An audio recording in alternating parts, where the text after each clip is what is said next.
আমি মোহাম্মদ আবরার গালী, অর্থনীতি বিভাগ 2021 সেশনের একজন ছাত্র। আমি বাংলাদেশ জাতীয়তাবাদী ছাত্রদল কর্তৃক মনোনীত প্যানেল থেকে কেন্দ্রীয় সংসদে স্বাস্থ্য সম্পাদক পদে প্রতিদ্বন্দ্বিতা করছি।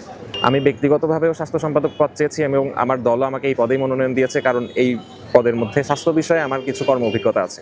আমি বিশ্ববিদ্যালয়ের ছাত্র থাকাকালে রাজনীতির পাশাপাশি বিভিন্ন মানসিক স্বাস্থ্য সংগঠনের সাথে জড়িত ছিলাম। গবেষণা ভিত্তিক এবং দেশের স্বনামধন্য এরকম কিছু সংগঠনের সাথে আমি যুক্ত ছিলাম। মানসিক স্বাস্থ্য ভলান্টিয়ার হিসেবে আমি কাজ করেছি এবং রাজনীতি ছাড়াও মানসিক স্বাস্থ্য এটা আমার জন্য একটা প্যাশনের জায়গা। কারণ আপনারা জেনে থাকবেন যে চট্টগ্রাম বিশ্ববিদ্যালয়ের 27,000 স্টুডেন্টদের মধ্যে মানসিক সমস্যা, আত্মহত্যা প্রবণতা এই জিনিসগুলো অনেক বেশি, কিন্তু আমাদের মেডিকেল সেন্টারে মানসিক স্বাস্থ্য নিয়ে তেমন কোনো ফ্যাসিলিটি নাই। তো আমি আমার কর্ম অভিজ্ঞতাটা, আমার এক্সপিরিয়েন্স এবং আমার জ্ঞানটা আমি এই জায়গায় ছাত্র সংসদের প্রতিনিধি হয়ে আমি এটা প্রয়োগ করতে যাচ্ছি। আমি যদি স্বাস্থ্য সম্পাদক হিসেবে নির্বাচিত হই তাহলে আমার একটা এই বিষয়ে বৃহত্তর পরিকল্পনা আছে। চট্টগ্রাম বিশ্ববিদ্যালয়ে স্বাস্থ্য নিয়ে যে বিদ্যমান সমস্যাগুলো, এর মধ্যে কিছু সমস্যা হচ্ছে কোয়ান্টিটেটিভ। ধরেন আমাদের মেডিকেল সেন্টারের মধ্যে পর্যাপ্ত বেড নেই, অক্সিজেন সিলিন্ডার নেই, বা এটা নেই। এই ধরনের সমস্যাগুলোর সমাধান হচ্ছে এগুলো কিনতে হবে। আর কিছু সমস্যা আছে যেগুলো প্রশাসনের সদিচ্ছা দিয়ে সমাধান করা সম্ভব।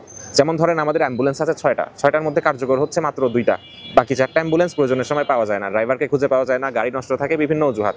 এই সমস্যাগুলো সমাধান করা কিন্তু কোনো ব্যাপার না, যদি মাত্র প্রশাসন সচেষ্ট হয়। প্রশাসন যদি এই ব্যাপারগুলো স্ট্রিক্টভাবে মনিটর করে বা তদারকি করে। তারপর ধরেন আমাদের 0 পয়েন্টে এবং ডিপার্টমেন্টের ওয়াশরুমগুলোর যে শোচনীয় অবস্থা, স্বাস্থ্যের সাথে পরিচ্ছন্নতা যেহেতু একটা ওতপ্রোতভাবে জড়িত ব্যাপার, তো এই জিনিসগুলো যদি আমাদের পরিষ্কার করতে হয়, এটা তো স্টুডেন্টরা করবে না বা প্রশাসন করবে না, এটা কারা করবে? পরিচ্ছন্নতা কর্মীরা করবে।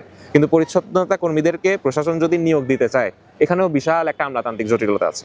বিশ্ববিদ্যালয় প্রশাসনের কোনো কর্মী নিজের থেকে পদ ক্রিয়েট করে নিয়োগ দেওয়ার এখতিয়ার নেই। এটা আগে ফাইন্যান্স কমিটি, সিন্ডিকেট সবাই উপস্থাপন করবে, সিন্ডিকেট থেকে এটা অ্যাপ্রুভ হলে এটা ইউজিসির কাছে কিংবা সরকারের কাছে যাবে এবং তারা এটা অনুমোদন দিলে তখন বিশ্ববিদ্যালয়ে এক্সট্রা পরিচ্ছন্নতা কর্মী নিয়োগ দিতে পারবে। তো দেখেন আমাদের পরিচ্ছন্নতা, বিশ্ববিদ্যালয়ের ওয়াশরুমগুলো ক্লিন রাখা, এটার জন্যই কত একটা বিরাট জটিলতা ব্যাপার।